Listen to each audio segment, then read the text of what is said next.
化了吗？与肖战正面对峙的高能时刻曝光，开场即燃，古装剧质蓄势待发。在国产剧层出不穷的当下，真正能够挑动观众情绪、引发全民热议的作品屈指可数。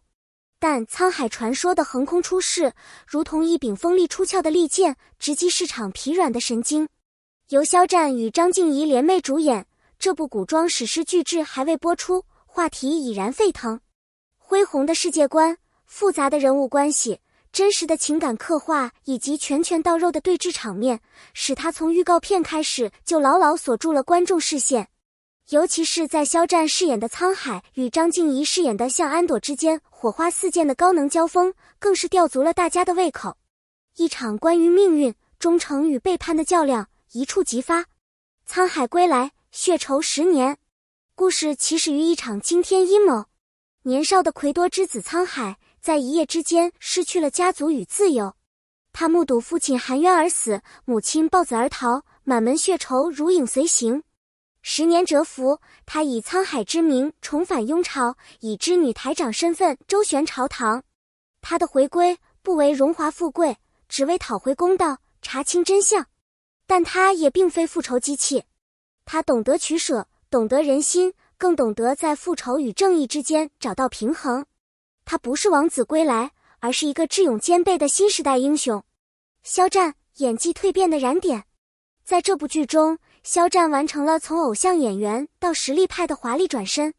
他饰演的沧海不仅需要在演技上表现复杂的心理层次，还要在动作戏中展现硬朗的武打技巧。少年的天真，青年的坚韧，成年后的隐忍与权谋，都被他拿捏得恰到好处。一场他独自面对三方势力，沉着应对百官质询的戏，被誉为男主演技封神之作。他的眼神会说话，他的台词直击人心，他的每一个动作，每一次转身，都让观众惊叹，这不再是肖战，而是沧海本海。张婧仪挑战最强女主。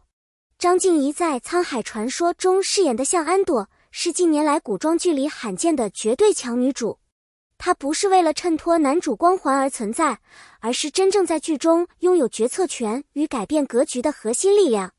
作为雍朝最年轻的女侍郎，她精通权谋，逻辑清晰，每一次出场都自带压迫感。她并非冷酷无情，而是背负着使命与信仰。她对家族的责任，对国家的忠诚，对个人感情的压抑，都层层交织成一个复杂立体的角色。观众在她身上看到了女性的另一种可能，不是依附，不是等待，而是主导，是选择。她也会在夜深人静时怀疑自己，也会在权力博弈中挣扎，但她始终不低头，不妥协。张婧仪用沉着内敛的表演将这份锋芒藏在骨子里，那种强大、真实，甚至有些令人害怕的女性魅力，正是这个时代观众所渴望看到的投射。对手戏太上头，谁也不让谁。沧海与向安朵的对手戏之所以能让人上头，并非仅靠情节的紧张感，更在于两人之间极强的情绪张力。他们的每一次交锋都不是为了争高低，而是在价值观上的互相碰撞，一个追求真相，不惜颠覆权力结构，一个守护秩序，必须维护现有体系。正因如此，他们的每一句台词，每一个眼神交汇，都像是一场战役，斗智斗心。观众无法轻易站队，因为他们都是有伤有痛、有情有义的人。他们不是单一的正义或反派，而是真正意义上的灰度人物。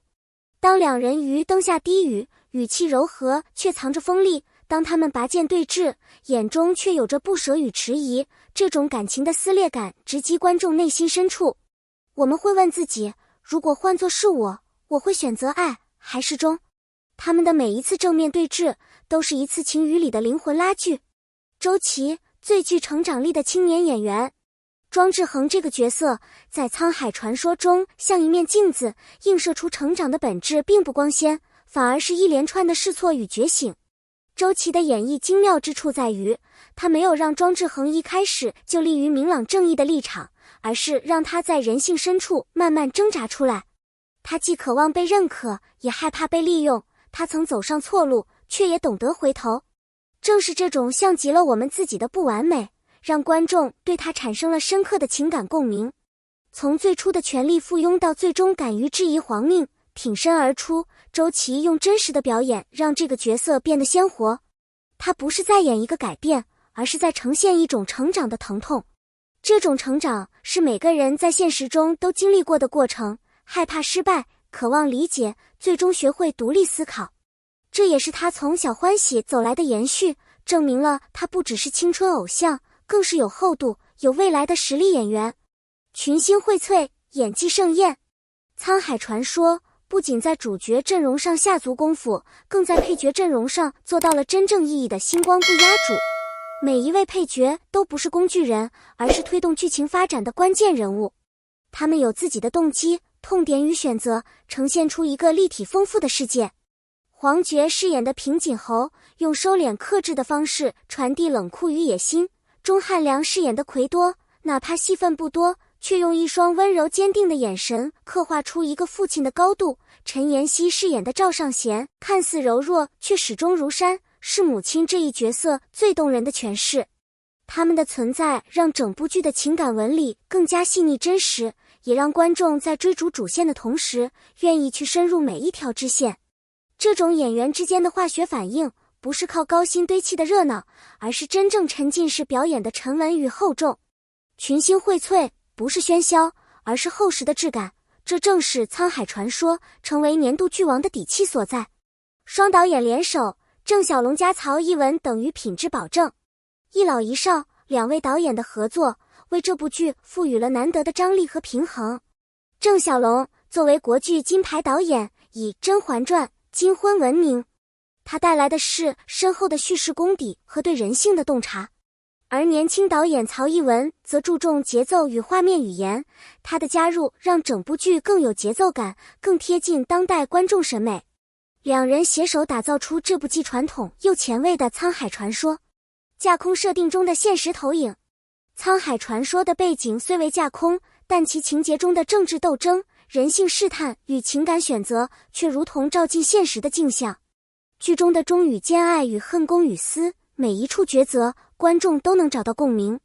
它不仅让人追剧上头，更让人在剧情之外思考自己的人生选择。节奏紧凑，剧情过瘾，这是目前古装剧中少有的零注水作品。每一集都有转折点，每一场戏都推动主线发展，没有冗长对白，没有多余铺垫，真正做到了剧情密集型追剧。许多观众在弹幕中直呼根本不敢暂停，一暂停就怕错过重要信息。高能名场面抢先看，剧中已经释出的预告片热度持续飙升，几个高能名场面频频登上热搜。沧海夜闯刑部，焚书救人；向安朵庭前先案，驳回圣旨；平锦侯与皇帝的深夜密谋；沧海与向安朵悬崖诀别，你是我此生最大的敌人，也是我此生唯一的知己。这些场景既有视觉冲击，又有情感穿透力，是古装剧中难得的高质量桥段，一场不可错过的史诗盛宴。沧海传说不是一部可以快进的剧，它是需要你屏住呼吸，全神贯注，用心感受的作品。它讲的不只是一个男人的复仇，一个女人的博弈，更是一代人的命运潮流，是那个架空世界里每一个灵魂的选择与牺牲。当张婧仪在剧中逐渐展现黑化倾向，那份权力与情感交织的复杂，也许正是我们每个人内心深处的隐喻。观众互动时间，如果你也被沧海传说深深吸引，不要犹豫，点个赞，为演员与制作团队加油，点击订阅，第一时间获取更多幕后爆料和精彩剪辑。在评论区告诉我们，你最期待的是哪个角色的转变？你觉得向安朵真的黑化了吗？他与沧海最终是敌对到底，还是化敌为友？你的每一个留言都是我们持续创作的最大动力。感谢观看，我们下期再见。